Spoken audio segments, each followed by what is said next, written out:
All right, rest hold over with everybody. Let's start talking about the mailbag questions that you sent in. We have three questions from Andre Rosa and one from my buddy Dane Quinn. Let's go with Andre first. First question. Hollywood has done an interesting job in casting superhero movies lately, from Ben Affleck as Batman to Paul Rudd being cast as Ant-Man, to the most recent unraveling that Jesse Eisenberg will be Lex Luthor in the Batman Superman movie in 2016. So, in honor of the Justice League, if they were going to make an Aquaman and Wonder Woman movie, who would you choose to play the roles? I would go with Jessica Biel for Wonder Woman instead of Gal Gadot or Gal Gadot. I'm not too sure how to pronounce her name. I used to say Charisma Carpenter would have been perfect, but she's kind of too old to do that now. This was like back 10 years ago when it was like, oh, who should we do for Wonder Woman for that? And Josh Holloway for Aquaman, who was on Lost, which I am guilty of never actually watching, and that other show that's on right now where he's got a chip implanted in his brain or something, which I'm also guilty of never watching. But he looks like he's got the part, and he's actually rumored to potentially be Aquaman in the new movie. So if that happens, awesome. Drew, what would you go with? Oh man, we're just breaking out the big guns first. All right, so since Aquaman is kind of a pushover, I think I'm gonna pick an easy one here, and one that Mango has compared to me as. So I'm gonna take Michael Cera as Aquaman. And then for Wonder Woman, man, I don't know the lady's name, but the girl who plays Maggie in The Walking Dead, I'll take her for just because I find her attractive. As you can tell, I do not care about either of these characters. So Andre, I am sorry about this, but yeah, no, shit happens. Someone else who doesn't care is Steven Wego. What's your Will opinion about this whole thing? Will Ferrell and Jessica Nigri. And Peyton? For Wonder Woman, I would cast Beth Phoenix because she just is the embodiment of Wonder Woman, in my opinion. And for Aquaman, I would cast Charlie Day. You know what? He probably could pull off an Aquaman if they were going to just go like, all right, everybody thinks Aquaman's just a friggin' stupid character. Yeah, you know, he would have to be a total goof. Yeah, I can see that. I mean, I don't know who traditionally is the comic relief. It's my understanding that the Flash is usually the comic relief. Is that true? A lot of or not the yeah. Flash or Green Lantern. One of those two are usually the comic relief. And if you're doing it in live action, I think Aquaman has to be the goof of the group. Yeah, they're trying to make Aquaman like this badass like asshole kind of character, and it's still like, but you're talking to fish, like No, it's Mermaid Man, okay? You Right. can't like make him that cool. It's got to Right. be Charlie Day or someone similar. Speaking about movies, the second one that Andre had sent to us, what do you think is the most overrated and most underrated movie you have ever seen? I think Stranger Than Fiction is massively underrated. A lot of people go into that, and I did the same thing, going, oh, I'm going to watch a Will Ferrell movie, and it's going to be like the typical stupid, silly humor kind of stuff. But I was pleasantly surprised to see that it completely wasn't. And that rubs people the wrong way a lot of the time because they want to see those kind of movies. They want to see him acting like in Zoolander and that kind of stuff.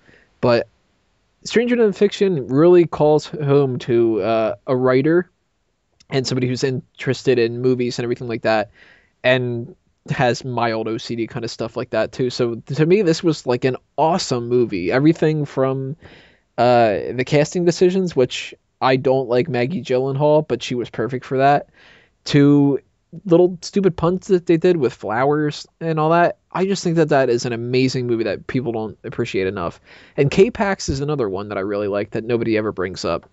A couple other movies that I had thought of when I first read this question, the new Star Trek movie, Star Trek Into Darkness, people shat all over that, and I thought that it was awesome. And Kick-Ass 2, same thing. So those are a couple of the underrated ones. Overrated, there's something about Mary. I don't find that movie funny. Tropic Thunder, any of those kind of Steve Carell vehicle sort of Ben Stiller, Jim Carrey kind of movies where you just take one thing and build a whole movie around that. I tend not to like them. I'm guilty of liking some of the old Robin Williams though from the past. Coen Brothers movies, I don't like them at all. I watched Burn After Reading, I watched Big Lebowski, and I just, a lot of these I just, they are what they are. Fargo, didn't even like it, period. Argo, I don't think that Argo is really a best picture nominee necessarily, even though it won. Do the Right Thing is another movie that people really love, and I hated. And The Matrix actually is one that I think is really overrated in a lot of ways. People act like the slow motion techniques that they use in that were just, we've never seen this kind of stuff before. And although it was a little bit of a difference, I don't think it's that groundbreaking. So those are my things that I would pick with that. Drew, what's an overrated and an underrated movie? Overrated. For my overrated movie, I'm gonna pick. It's actually the series. It's the first movie in the series. I'm gonna take Men in Black. Some people like it, and most people I've talked to like it. I've never been a fan of it. I don't know if it's Will Smith. It's probably Will Smith because I think he's a way overrated actor as well. It's all Linda Fiorentino's fault. Yeah, it's all whoever you just said's fault. Too young. So, anyways, that's my overrated movie. It took me a lot to pick two because I don't really pay attention to this kind of stuff. For my underrated movie, I'm going to pick El Torino with Clint Eastwood. I don't know why. I've seen some people hate on that movie, but I'm just in love with that movie. Hey, Shape, this is my time to shine. To interrupt you. I didn't interrupt you. Just let me finish. So yeah, I'm done. You love it so much, but you called it El Torino El Torino instead of Gran Torino. Oh, not Gran Torino. Oh, did I call it El Torino? Yeah. We just told you did. Oh, true. Wait, what's an overrated and an Oh underrated? yeah, Gran Torino. Yeah, of course. Well, I think an overrated film's definitely El Torino. As far as my overrated goes, it's either The Social Network and close behind it is Inception. I didn't mind. I enjoyed both movies. I just think they were incredibly overrated for what the public was giving it. I looked on the critic websites and their ratings were ridiculous too. It was a fun watch, but dude, really? And then there's people shitting all over Kick-Ass, like you mentioned, is a fantastic film. I don't know why they shit all over it, but I enjoyed it. My wife enjoyed it, and anyone that actually has a concept of what fun is should enjoy it. So what do you think the reason is why Inception's overrated? I actually really love that movie. Don't get me wrong, it was a good film, but the way people made it sound, maybe I was expecting more from it, but I just came away kind of meh. It was okay, but I didn't understand what the hype was about. And it might just be a case where some people got really into it and I didn't. But Yeah, fair enough. Peyton, what do you think? What are your choices? My choices for the most overrated would go to My Best Friend's Wedding. I mean, there's just ovaries all over the place in that movie. Yes. If you liked a pun like that, you would like Stranger Than Fiction. Oh, I love Stranger Than Fiction. We just talked about that on an episode of Geek Speak like 2 months ago. Exactly. I love that movie. But as far as legit overrated movie, I'm actually a very big film buff. I've seen hundreds of movies. And I have to say the movie that I've heard the most hype around and I felt the absolute most disappointed from after watching it was 2001: A Space Odyssey. Oh, I love that. People just go on and on about how like groundbreaking for film and all this other crap that it is. Man, that movie's just boring. I got absolutely nothing out of that movie. I feel like I wasted however long that freaking movie was. It felt like it was a day long. It literally felt like it was a day long. And I don't know if I'm just stupid, but none of it made sense to me. Like I could get like some of the visuals he was trying to like be artsy fartsy, but then the rest just seemed like random bullcrap. As much as I do like that movie, I can't defend that. It is fucking boring. It took me 2 times to watch it before I sat through the whole thing, and then it took me a 3rd time to watch it before I actually understood any of it. Really, just Stanley Kubrick in general, I think, is a very overrated director. I don't really like a lot of his work. I like the first half of Full Metal Jacket. That's it. I think everybody likes the first half of that. And then it becomes like a totally different movie, and then you're like, oh, I guess we'll just watch something else. You know what? I can even watch all of Full Metal Jacket. Let me put it this way. I could watch the first half of Full Metal Jacket like 2 or 3 times a year, but I could watch the whole movie like once every like 5 years. That's a good way to put it. I was also not a big fan of 4-Year-Old Virgin, all those style of movies that came out in the late 90s, early 2000s, that style comedy, the college humor comedy. I just couldn't get into a lot of those movies. As you're saying, like the Steve Carell, even the later Will Ferrell style. What was that freaking jerk's name? The guy from Waiting? Dane Cook? Not Dane Cook. The guy who looks like Dane Cook. Oh, Ryan Reynolds. Ryan Reynolds. Fuck that guy. I like Ryan Reynolds, but I know what you're talking about with these style of movies, because it really is just kind of like they half-ass everything. It's lowest common denominator comedy, and I like that stuff when I was younger. Like that was when I liked The Mask and those kind of things. And now I know if I watch those kind of movies now, I certainly wouldn't be into them. I'm also not very big into mob movies. I know a lot of people will praise The Godfather. I hated The Godfather. Another movie I just thought was so plotting and long, too much talking. And I can appreciate a movie that's talking. You know, I love classic films, the Citizen Kanes and those types. I can't get into the mob movies though. Just You way. you didn't like Scarface? I didn't really like Scarface either. Oh, there's a movie, one of the most overrated movies of all time that I should say. Yeah, I'm not a big fan on Scarface either. Go fuck yourself. I think Scarface is one of those movies where it was a really decent watch for me to just watch it out of the blue when people are like, oh, you should watch Scarface if you like Goodfellas and Godfather and everything like that. But man, I have seen so much dedication to that movie from. Oh, people have posters, they have T-shirts, they have tattoos. Like it's an okay movie, but I don't think it warrants the following it has. I think that it's overrated by a certain demographic. Those like thug kind of people that are like, oh, I love Scarface because of all the murder, and You it's know like, what? oh It's man, not so much people love the movie; they love Tony Montana. yeah, It's just- you know, Yeah, that's fair. Because I feel like they told the same story of Scarface in Grand Theft Auto Vice City, and it was so much more fun. right. They even had the chainsaw thing that references it. Mhm. But third question from Ajay Rosa. Well, I'm not done. Oh, you're not done? You got more? Okay. I didn't get to do underrated. Oh, okay, go ahead. I'll be quick with underrated though. My most underrated film of all time, and actually I don't even know if I can call it underrated because it's pretty well praised, but Eternal Sunshine of the Spotless Mind. That is just, in my mind, the perfect movie that you can get. Not absolutely perfect, but as close to perfect I think filmmaking will ever get. It absolutely blew my mind, not just in the ways that you can make a movie, but just life in general. Like after I saw that, I felt like a different person, and I don't think I've ever felt like that for a movie before. Changed my mind about Jim Carrey's acting abilities, about Kate Winslet's acting abilities, made me discover Michel Gondry, who I went and just watched all the rest of the stuff he's done throughout his career and fallen in love with. If you haven't seen Eternal Sunshine of the Spotless Mind, the concept is unique. All the ways he's shooting, all these effects, all done practically in the 2000s, which even by that point, everything had gone to CG. So to see someone take that care and love to make all these unique shots done just with a camera in front of the camera, no computer added stuff. It's fantastic. And just one other one I just want to throw out there that I also saw recently, fittingly enough, also starring Jim Carrey, The Truman Show. And, you know, I think we get lost these days with all the reality television that we have on TV these days. What an awesome idea that was for a movie back then. I remember seeing that as a real youngin' and just, once again, having in my mind like, whoa, I can't believe someone would even think to do something like that. And then now it's just everywhere.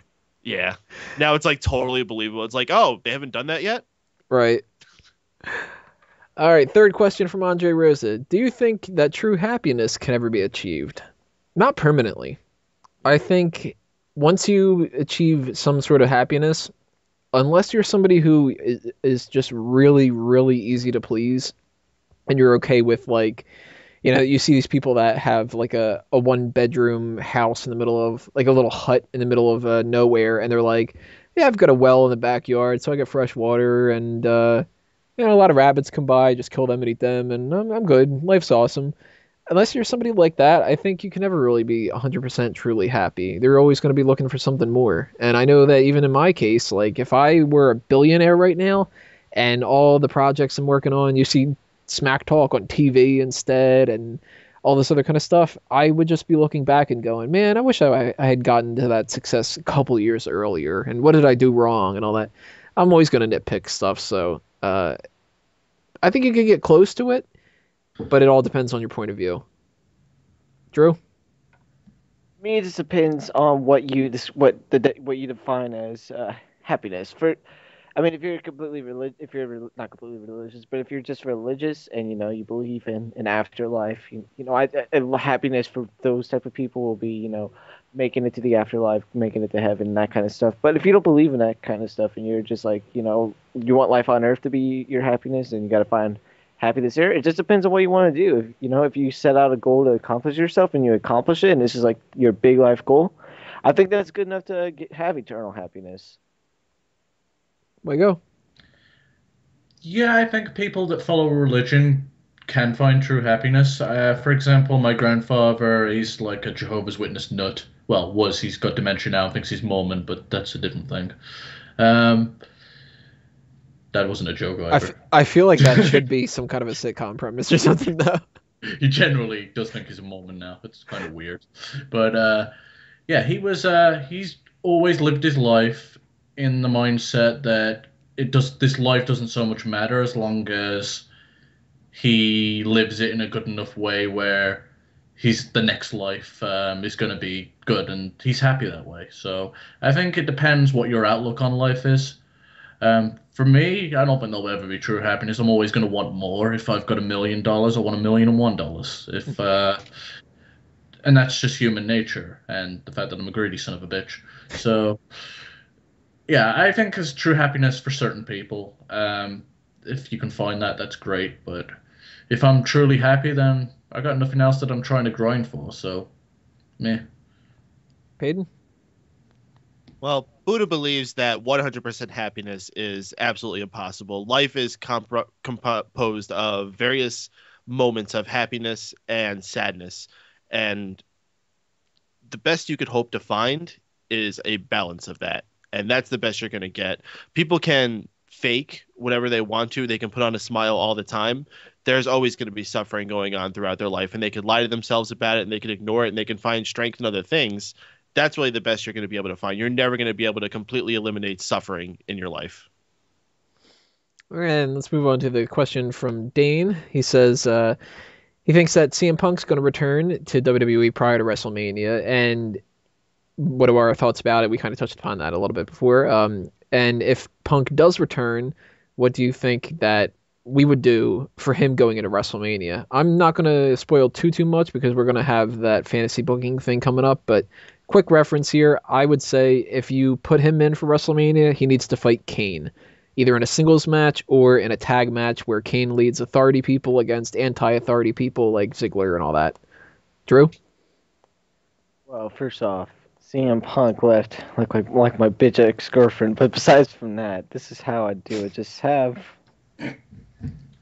Stop it. It's serious. Just serious. Anyway, actually,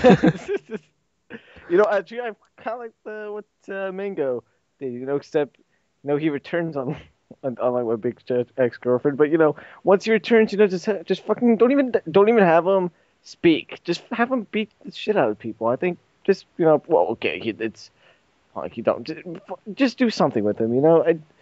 Just make him be happy. It's all about that peace. It's all about that green and happiness. What we just talked about. Well, Punk's never going to be 100% truly happy. Oh fuck. Yeah, CM Punk's the most miserable fuck in the world. I'm banging AJ. I'm getting paid millions. Fuck my life. Yeah, seriously, Punk has so many issues. He's one of the most stuck-up assholes. The thing is, some people aren't happy unless they're unhappy. So I think he's one of those people that just like being a miserable cunt. Yeah, fuck. You know what? He can leave like my bitch ex-girlfriend. I don't give a fuck now. You know what the C and M stand for? Cunt and misery. God damn it. That's what I'm done. What do you think, Wego? What would you do with Punk? Well, I think the whole point of him leaving, or at least with what I call the fake reports, is that he's unhappy with the company. So you throw him into an authority angle. Vince McMahon's been off television for God knows how long. So, and there was always that rumor of like having the Vince versus Triple H authority angle. Vince perhaps brings Punk back and has him go up against whoever Triple H's guy is, or Triple H himself. So, yeah, that's how I see it going down. Peyton? Well, I don't think Punk is going to come back unless he forces himself, kind of like Drew forcing his jokes. But but I would have him face Titus O'Neil. Why Titus? Because he has to put over the future generation. And fuck him, he left. Teach him a lesson.